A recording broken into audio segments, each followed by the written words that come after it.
आज हम पढ़ेंगे वॉइस, किसमें? प्रेजेंट टेंस में। प्रेजेंट टेंस में क्या? Present indefinite, present continuous, present perfect. तो आज चला रहा हूं मैं किसका? प्रेजेंट इंडेफिनिट का। ध्यान देना, तो रूल है, यदि वाक्य प्रेजेंट इंडेफिनिट टेंस में हो तो उसका पैसिव वॉइस किस द्वारा?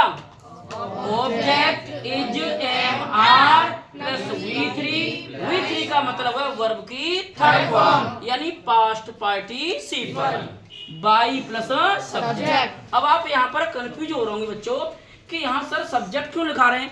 देखो मैं बता रहा हूँ क्यों नहीं लिखा रहा हूँ। मैंने बोला लड़का पढ़ाया जाता है, एक्ट में बोलो एक्ट, ये क्या? लड़का पढ़ाया जाता है। तो ये हमारा पैसिव फॉर्म होगी, क्या हुई? पैसिव फॉर्म होगी। तो पैसिव फॉर्म के हिसाब से देखा जाए तो लड़का, ये क्या हो गया? सब्जेक्ट हो गया। क्या हो गया? सब्जेक्ट हो गया। अगर हम एक्टिव वॉइस के रूप में देखेंगे तो ये क्या है? ऑब्जेक्ट। लड़का पढ़ाया जाता है, इसका मतलब सब्जेक्ट कोई और है जिसके द्वारा ये पढ़ाया जाता है। समझ आ गया? पक्का आ गया ना? गया? एक्टिव का ये क्या है? एक्टिव वॉइस का क्या है? ऑब्जेक्ट। लेकिन पैसिव वॉइस का ये क्या है? सब्जेक्ट। इसीलिए जो टीचर होते हैं जब पैसिव की लिखाते हैं परिभाषा तो कैसे लिखाते हैं? बोलो subject plus is am are plus V3 plus by plus other words लिखाते नहीं लिखाते हैं। तो आप इस टाइप से देखेंगे पहले अच्छी तरह से, तो लेंगे लड़का पढ़ाया जाता है, तो लड़का पता नहीं लड़का कैसा है, तो लेंगे अ बॉय। अब लेंगे इज, क्या है? इज। पढ़ाया जाता है टॉट। बताओ आपको समझ में आ गया ना? गया? Yes sir. अब देखा जाए पैसिव फॉर्म में तो ये क्या हो गया? सब्जेक्ट हो गया। क्या हो गया? सब्जेक्ट। अगर एक्टिव में देखेंगे तो ये क्या है? ऑब्जेक्ट। भाई सब्जेक्ट तो कोई और है ना जिसके द्वारा ये पढ़ाया जाता है।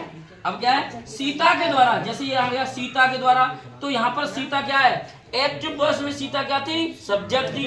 लेकिन पैसिव वॉइस में क्या बन रही है? ऑब्जेक्ट। क्या बन रही है? ऑब्जेक्ट। अब इसका पैसिव में सब्जेक्ट क्या है? खाना। क्या है? खाना। तो लेंगे द फूड।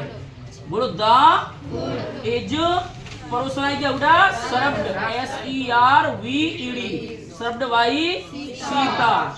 बात समझ आ गया ना? गया? अब पैसिव वॉइस में क्या बनेगी? ऑब्जेक्ट। क्या बनेगी? ऑब्जेक्ट। लेकिन एक्टिव वॉइस होता तो ये क्या होता? हमारा सब्जेक्ट। क्या होता? सब्जेक्ट। अब बात समझ आ गया ना? गया? Yes sir. Well done. अब मैं बोलूं जैसे पुस्तक, ध्यान देना, पुस्तक छापी, शाबाश, पुस्तक छापी जाती है, ध्यान दो। तो यानी पुस्तक छापी जाती है, तो ये पैसिव में तो क्या बनेगी बेटा? सब्जेक्ट। क्या बनेगी? सब्जेक्ट। लेकिन एक्टिव में देखा जाए कोई है जिसने पुस्तक छापी है, सब्जेक्ट हमें पता नहीं है। पक्का? तो बोलेंगे अ बुक। बताओ अ बुक क्यों ला रहा हूँ बेटा? बोलो। क्योंकि हमें पता नहीं है बुक इंग्लिश की है, हिंदी की है, संस्कृत की है, मैथ की है, वगैरह वगैरह किसकी है, ये हमें कुछ भी पता नहीं है। तो लेंगे अ बुक इज, क्या लेंगे? Is printed. बोलो समझ आ गया? Yes sir. A book is printed. अब बताना बेटा, वह पढ़ता है। बोलो वह पढ़ता है। वह पढ़ता है, तो इसमें वह क्या है? सब्जेक्ट। वह क्या है? इधर ध्यान दो, वह पढ़ता है, वह क्या है? लेकिन हमारा टेंस क्या है? हमारा एक्टिव क्या पैसिव? एक्टिव है।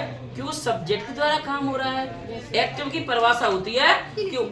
बोलो वह पढ़ता है, ये ढड़क्कन बनेगा। या वह पढ़ती, चलो बात हुई, वह पढ़ती है, बोलो ना वह पढ़ती है, तो यहाँ पे सब्जेक्ट मैन है। क्या है? सब्जेक्ट। और उसे पढ़ाया जाता है, उसे पढ़ाया जाता है, तो क्या बन गया? हमारा पैसिव बन गया। क्या बन गया? हमारा पैसिव। बात समझ आ गया ना? गया? Yes, sir. बताओ वह गाती है, एक्टिव। एक्टिव वॉइस में वह गाती है, बोलो ना। Yes sir. अब बताओ